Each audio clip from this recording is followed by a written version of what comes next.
Hi, this is Yona from Field Teen Center here with some book recommendations for folks who are excited about Pokemon Scarlet and Violet and the new Gen 9 Pokemon. I've come up with a couple books inspired by each of the 3 Gen 9 starters. I was especially trying to find books by Latinx authors because the new Paldea region is inspired by Spain, but it wasn't always possible. First up is Sprigatito, who is a grass-type kitty cat.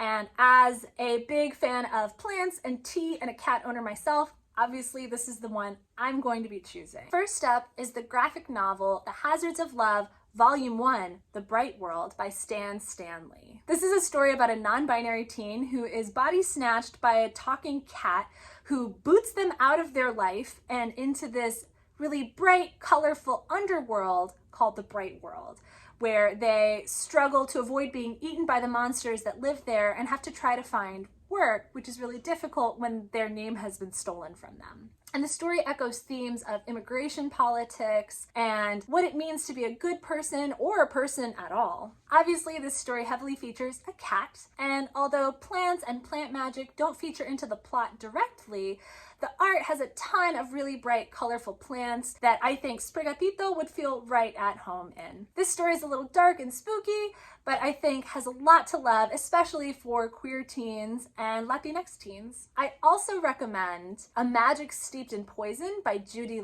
There's no cats in this story that I know of, but it does have plant magic, sort of, and it's pretty unique. The entire magic system in this book is based on tea, where different kinds of tea have different magical properties. This story also has a lot of betrayal and court politics, because the main character is trying to figure out who is trying to poison her family and dealing with the fact that it might be her fault. Also, the cover is stunning. Last but not least, we've got the graphic novel Mamo. This book has strong Kiki's delivery vibes because it's about a young hedge witch, which means some plant magic, and she also encounters a talking cat along the way. The main conflict in this story is that her grandmother, Mamo, has recently died, and she's having to reconcile all of the things that she would like to do for herself and all of her family responsibilities. The art in this story is also really cute and feels kind of like a Ghibli movie or like walking down Route 1 with your Pokemon companion at your side.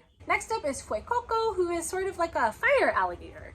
And in young adult fiction, that mostly means we're going to be talking about dragons. And I know that's a different thing in Pokemon, and Fuecoco isn't a dragon exactly, but I think these stories will still put you in the mood to fire blast your way through a gym and go on an adventure. First, I want to tell you about the Blazewrath games by Amparo Ortiz. To me, this is the perfect book for Pokemon fans because it's set in a world where the most popular sport involves dragons, and the main character is really hopeful that she can make it onto this team as a runner, the one character who is not on a dragon and therefore in a little bit of danger. And she's also trying to solve the mystery of what happened to her favorite player. So it definitely has a lot of adventure and action and competition on a sort of battlefield or stadium setting.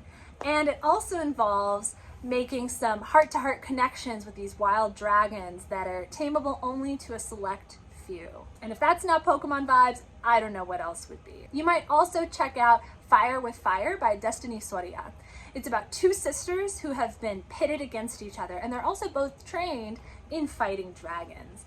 And I also think this cover is really cool. Last but not least on this list is Together We Burn by Isabel Ibañez. In this story, the dragons and the Dragon Guild are antagonists, and the main character is fighting to keep them from destroying her home. She's also a flamenco dancer, which I think is a really neat detail. And if you're a fan of romance, you'll be happy to hear that she is forced to partner up with an arrogant and frustratingly handsome dragon hunter. Last up in our lineup is Quaxley, who is this little duck with a cute little hat. The first book in this list doesn't have much to do with water or birds really at all, but the title was just so perfect I had to include it.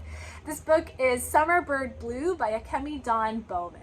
This is a story about dealing with mental health and grief, so it's not necessarily very Pokemon-y, but it is a really good story and very worth your time. Next is The Sea is Salt and So Am I by Cassandra Hartt. This story focuses on the human drama between one girl, 2 twin boys, and the secrets between the 3 of them. My God, their lives are so messy and so juicy. We've got a forbidden secret romance, and also This setting is a town that is very quickly sinking into the sea because of climate change and erosion. So there's a lot of water in this book. Also, there's a surprising guest appearance from some plovers, which are these very cute little seabirds, and they bring a little bit of levity to this story and remind me a lot of everybody's new favorite water starter. Finally, I think fans of Quaxley should read The Girl Who Fell Beneath the Sea by Axie.